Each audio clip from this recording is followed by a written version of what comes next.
Morning 9 o'clock வீட்டில் fish வாங்கி ரொம்ப நாள் ஆனதுனால ஃபிஷ் வாங்கலான்னு சொல்லிட்டு இருந்தாங்க. எங்கள் வீட்டுக்கிட்ட இருந்து பீச் நியருன்றதுனால ஃப்ரெஷ்ஷான சீ ஃபுட் கிடைக்கும்.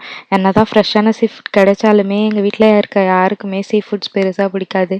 எங்கள் அப்பா மட்டும்தான் சாப்பிடுவாரு. எனக்கு சீ ஃபுட்டில் ப்ரான் மட்டும் பிடிக்கும். வேற எதுவும் பெருசாக சாப்பிட மாட்டேன். எப்பவும் ஃபிஷ் மட்டும் அம்மா தான் க்ளீன் பண்ணுவாங்க. என்னை க்ளீன் பண்ணவே விட மாட்டாங்க. பட் இந்த வாட்டி நான் கேட்டு எப்படியும் நான் நெத்திலி மட்டும் க்ளீன் பண்ணுறேன்னு சொல்லிட்டு வாங்கி நான் க்ளீன் பண்ணிட்டு இருந்தேன். இன்னைக்கு குக்கிங் ஃபுல்லாகவே நானே பண்ணிட்டேன். அம்மாவை ஹெல்ப்புக்கு கூட கூப்பிடல.